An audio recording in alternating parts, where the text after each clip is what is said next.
Greetings students.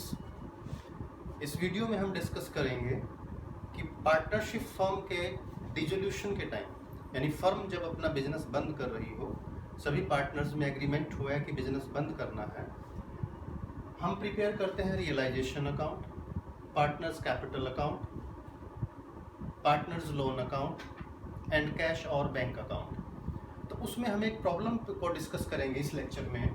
वो है कि जब फर्म की एसेट्स और लाइबिलिटीज पार्टनर्स एक्सेप्ट कर लें, पार्टनर्स अज्यूम कर लें, यानी कुछ एसेट्स पार्टनर ले गए, कोई ए ले गया पार्टनर, और कुछ लाइबिलिटीज की पेमेंट करने की जिम्मेदारी पार्टनर बी ने ले ली, तो उस केस में हम क्या अकाउंटिंग ट्रीटमेंट करेंगे, कैसे जर्नल एंट्रीज पास करेंगे और इनका इफेक्ट रियलाइजेशन और कैपिटल पर शो करेंगे। देखिए, हमने बैलेंस शीट ली है, सिंपल सा है, sundry liabilities, sundry assets, Capitals. हमने रियलाइजेशन अकाउंट बनाया है। रियलाइजेशन अकाउंट में एसेट्स हम डेबिट में ट्रांसफर करते हैं, स्टूडेंट्स आप जानते हो। लाइबिलिटीज क्रेडिट में ट्रांसफर करते हैं।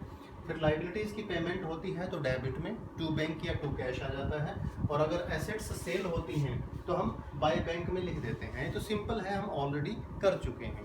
अब हमारा जो मेन फोकस है वो है कि अगर कोई पार्टनर एसेट ले ले, asset taken over by a partner, या कोई पार्टनर लाइबिलिटी जैसे बिल्स पेबल है, क्रेडिटर्स है, उसकी पेमेंट करने की जिम्मेदारी ले ले, तो हम अकाउंटिंग ट्रीटमेंट क्या करेंगे। सबसे पहले फर्स्ट ट्रांजेक्शन देखिएगा। अदर इन्फॉर्मेशन में बैलेंस शीट के नीचे ये अदर इन्फॉर्मेशन दी होंगी students. Stock taken up by partner A at ₹32,000। Question में हम लेकर चल रहे हैं, टू पार्टनर्स हैं ए एंड बी, और जो पार्टनर ए है उसने स्टॉक 32,000 रुपीज में ले लिया।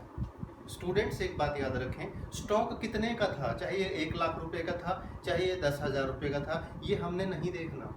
हमने एक्चुअल वैल्यू देखनी है कि जितनी वैल्यू पे पार्टनर ने स्टॉक लिया है, स्टॉक लिया है 32,000 में। तो सबसे पहले इसकी जर्नल एंट्री देखिए। अगर इसकी जर्नल पास करने की जरूरत पड़े, और आनी भी चाहिए, जर्नल एंट्री होगी। देखिए, जब भी कोई पार्टनर किसी भी चैप्टर में, एडमिशन हो, रिटायरमेंट हो, डिसोल्यूशन हो, कोई पार्टनर एसेट लेता है तो उसकी कैपिटल अकाउंट डिक्रीज होती है। कैपिटल अकाउंट की नेचर देखिए बेटा, कैपिटल जब इंक्रीज होगी तो क्रेडिट होती है, डिक्रीज होती तो डेबिट होती है। तो जब भी कोई एसेट लेगा तो उसकी कैपिटल कम हो जाएगी, यानी डेबिट होगी। तो हमारी जर्नल एंट्री हो जाएगी यहाँ पर, एज कैपिटल अकाउंट डेबिट, जिस पार्टनर ने एसेट ली है 32,000 टू, एसेट का नाम नहीं आएगा बेटा, एसेट तो ऑलरेडी डेबिट में जा चुकी है रियलाइजेशन के, तो क्या आएगा क्रेडिट में, टू रियलाइजेशन अकाउंट। यानी जो अकाउंटिंग एंट्री होगी वो रियलाइजेशन अकाउंट के थ्रू होगी, टू रियलाइजेशन अकाउंट 32,000। देखिए, तो जनरल एंट्री हुई as capital account debit to realisation account. अब इसकी पोस्टिंग दो जगह होगी। कहाँ देखिए, एसेट अगर बिकती है तो बाय बैंक में, और अगर कोई पार्टनर ले जाए तो उस पार्टनर के नाम लिख देंगे हम यहाँ, by as capital account, bracket में आप मेंशन कर दें जो उसने एसेट ली है स्टॉक, और ये ली है 32,000 में। तो जो एसेट पार्टनर ने ली है रियलाइजेशन अकाउंट के क्रेडिट में लिखेंगे उस पार्टनर के नाम, और सेकंड इफेक्ट होगा, मैंने अभी बताया था, उसकी कैपिटल कम हो जाएगी, तो कैपिटल अकाउंट के डेबिट में लिखा जाएगा टू रियलाइजेशन अकाउंट,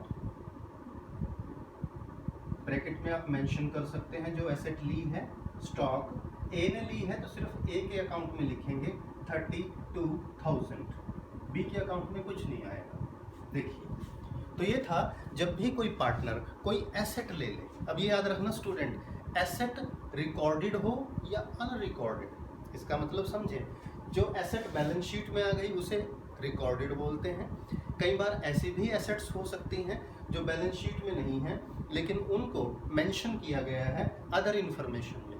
वो एसेट भी अगर कोई पार्टनर लेता है तो सेम ट्रीटमेंट होगा, partners capital account debit to realisation, यानी रियलाइजेशन अकाउंट के क्रेडिट में और पार्टनर्स कैपिटल अकाउंट के डेबिट में वो ट्रांजेक्शन का इफेक्ट आ जाएगा। चलिए अब नेक्स्ट ट्रांजेक्शन की तरफ चलते हैं।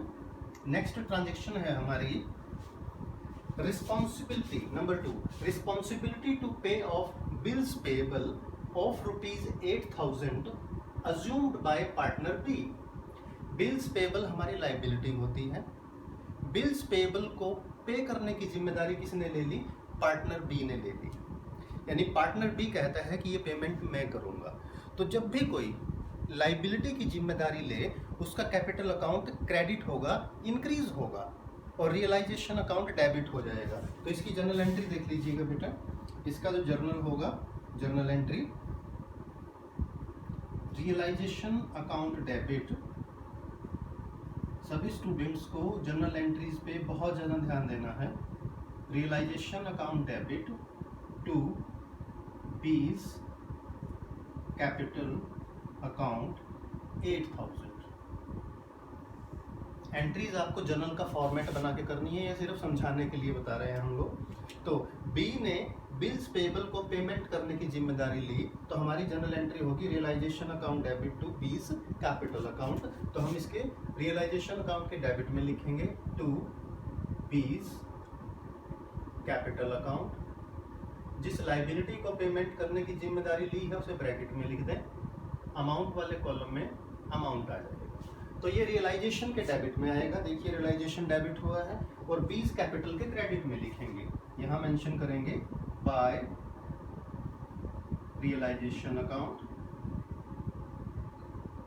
बिल्स पेएबल, और क्योंकि ये बी ने लिया है तो बी के अकाउंट में लिखेंगे 8,000 रुपीज। हमने कैपिटल अकाउंट को ओपन नहीं किया बेटा, हमारा पर्पस था सिर्फ ये शो करना कि एसेट्स और लाइबिलिटीज को कैसे दिखाना है, सिर्फ उस पर ध्यान दीजिएगा। डू नॉट थिंक कि इसमें रिजर्व नहीं है, रियलाइजेशन का प्रॉफिट लॉस नहीं है, नो। हमारा इस वीडियो में पर्पस क्या है, एसेट और लाइबिलिटी जो पार्टनर ने ली है उसे कैसे शो करना है। तो ये दोनों हो गई। एक बार फिर से देख लें। अगर कोई पार्टनर एसेट लेता है तो वो रियलाइजेशन अकाउंट के क्रेडिट में और पार्टनर कैपिटल अकाउंट के डेबिट में। अगर कोई लाइबिलिटी लेता है तो रियलाइजेशन अकाउंट के डेबिट में और कैपिटल अकाउंट के क्रेडिट में उसे रिकॉर्ड करेंगे। मैं फिर बता दूं, एसेट रिकॉर्डेड हो या अनरिकॉर्डेड, बैलेंस शीट में दी हो या ना दी हो, उनका सेम इफेक्ट पड़ेगा। तो this is all about assets taken up by partner and liabilities assumed by partner at the time of dissolution of partnership firm. Video को बार बार देखें स्टूडेंट्स, पूरा देखें, शेयर एंड लाइक जरूर करें, सब्सक्राइब करें और अदर स्टूडेंट्स को भी इसकी जानकारी दें। Thank you.